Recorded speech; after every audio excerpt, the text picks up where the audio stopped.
എൻ്റെ വളരെ വേണ്ടപ്പെട്ട ഒരു സുഹൃത്തിൻ്റെ വണ്ടി ഒന്ന് പി ഡി ചെയ്യാൻ പോവാണ്. ടൂ വീലർ കേസ് പൊതുവേ നമ്മൾ എടുക്കാറില്ല, കാരണം ഒരുപാട് തട്ടിപ്പ് നടക്കുന്ന ഒരു മേഖലയാണ്, തുറന്നു പറയാമല്ലോ.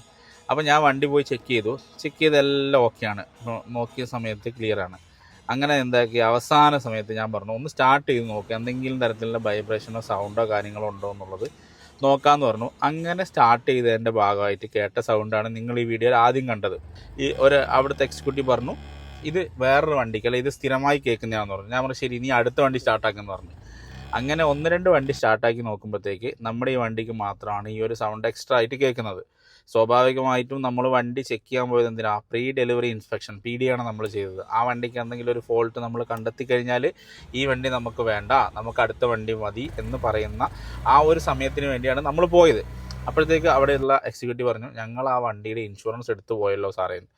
അത് ഞങ്ങളുടെ കൺസേൺ അല്ല, ഇൻഷുറൻസ് എടുത്തോ ഇല്ലയോ എന്നുള്ളത് നിങ്ങളുടെ ഉത്തരവാദിത്തമാണ്. കാരണം ഞങ്ങൾ പറഞ്ഞാണ് വണ്ടി വന്ന് നോക്കി ഞങ്ങൾക്ക് ഇഷ്ടപ്പെട്ട് കൺഫേം ആണെങ്കിൽ മാത്രമേ നിങ്ങൾ ഇൻഷുറൻസോ അല്ലെങ്കിൽ മറ്റെന്ത് പരിപാടികളും ചെയ്യാൻ പാടുള്ളൂ എന്ന് പറഞ്ഞെടുത്ത് നിന്ന് വീണ്ടും അതെടുത്തതുകൊണ്ട് ഞങ്ങളെ കൺസേൺ അല്ല എന്ന് പറഞ്ഞിട്ട് ഹോൾഡ് ചെയ്ത് വന്നു. ആ ഒരു ഉത്തരവാദിത്തം നമ്മുടെ വാഹനം എടുക്കുന്ന സമയത്ത് കാണിച്ചെങ്കിൽ അത് 2 വീലർ ആയിക്കോട്ടെ 4 വീലർ ആയിക്കോട്ടെ നമുക്ക് സന്തോഷമായിട്ട് ആ വണ്ടി ഉപയോഗിക്കാൻ സാധിക്കും.